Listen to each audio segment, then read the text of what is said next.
apa nih? Oh, halo teman-teman. Pernah kebayang nggak gimana sih sistem perpustakaan digital bisa tahu siapa yang pinjam buku apa dan kapan harus dikembalikan?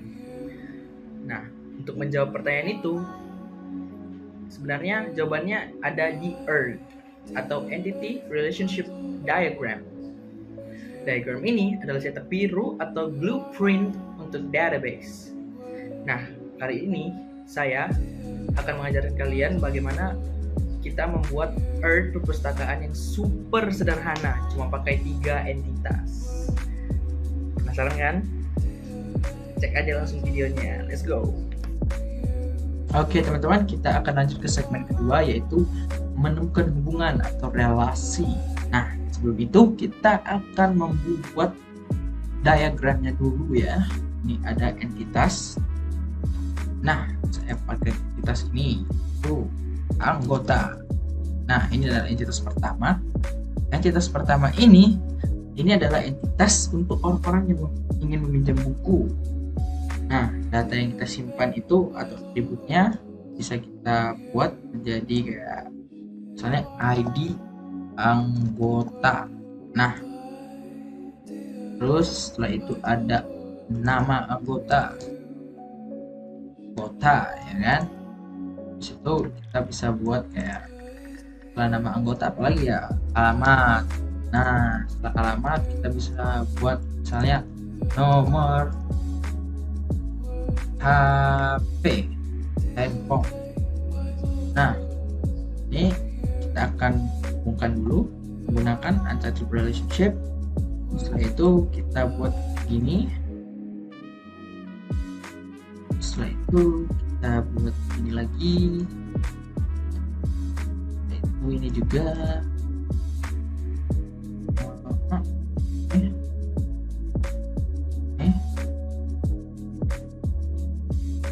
Setelah itu ini ke sini.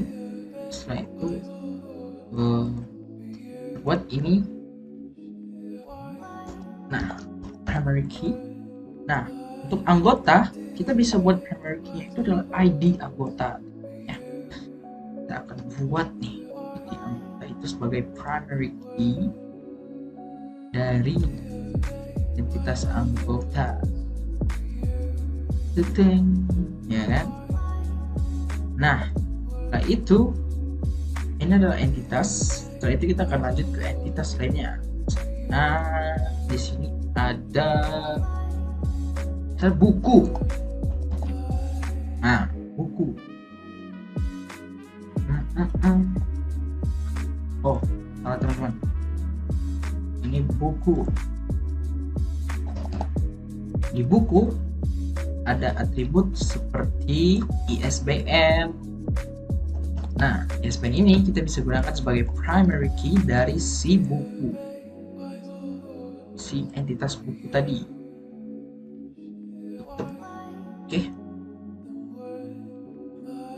Setelah itu ini ke sini, ini ke sini, teman-teman ya.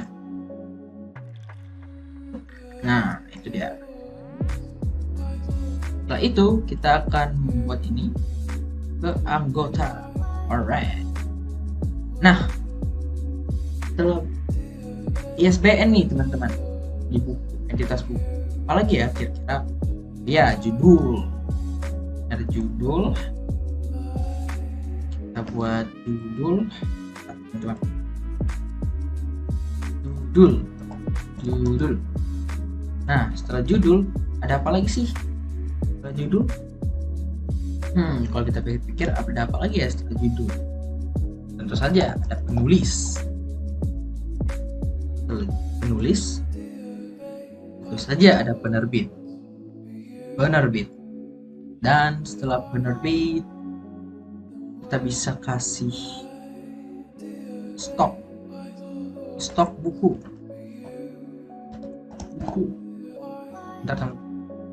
Nah, stok buku.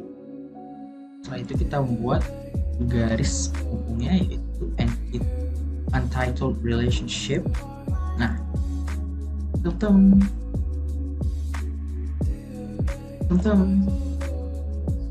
Tum, nah, ini dia teman-teman. Nah, di sini di tengah-tengah ini kita bisa memasukkan associative entity. Nah, apa sih associative entity?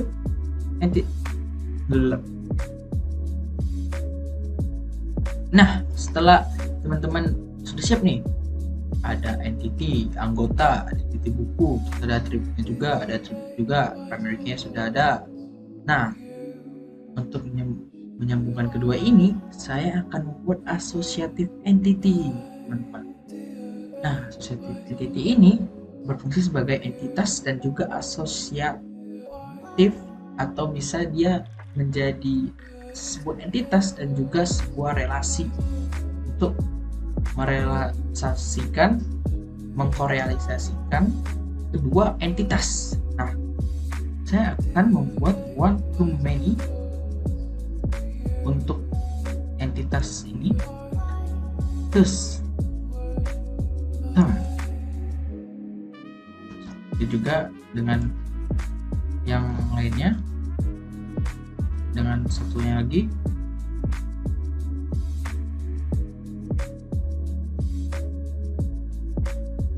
Setelah itu, nah ini dia.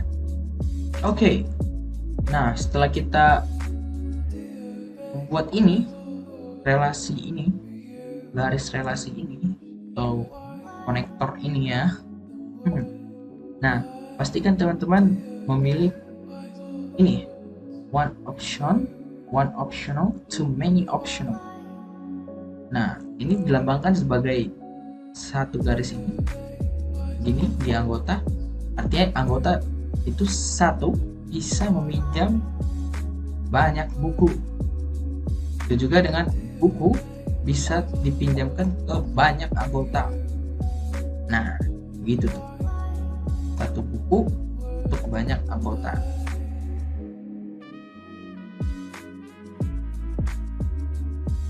Ya, kira-kira begitulah teman-teman.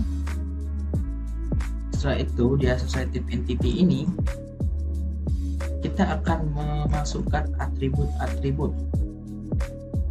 Tutup atribut, misalnya di sini ada ID peminjaman dan juga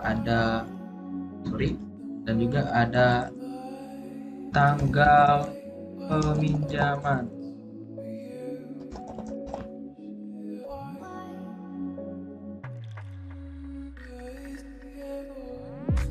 Tanggal peminjaman juga tanggal pengembalian. Oke. Dan juga mungkin ada ISBN, soalnya kita tidak tahu mana yang dipinjam jika tidak ada ISBN. Dan juga ada ID anggota. Nah,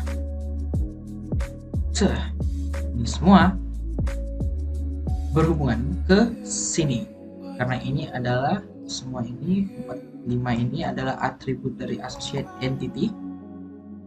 Setelah itu kita akan menghubungkan ini ke sini, terus ini ke sini, terus ID anggota ke sini, terus tanggal peminjaman ke sini, terus ke sini. Nah, di associate entity ini kita bisa membuat ngebuat ini ID peminjaman ini sebagai primary key-nya, primary key. Right. Setelah itu kita buat ini, kita ke sini, tuh, ini juga ini ke associate entity. Nah, oke, kita rapin dulu.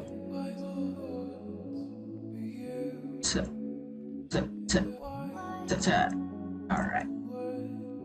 Nah, jika sudah hasilnya seperti ini, Maka teman-teman sudah sukses membuat Earth diagram perpustakaan super sederhana, yang mana kita nggak perlu lagi tuh menuliskan entity penulis dan penerbit, karena kita udah masukin nih di buku.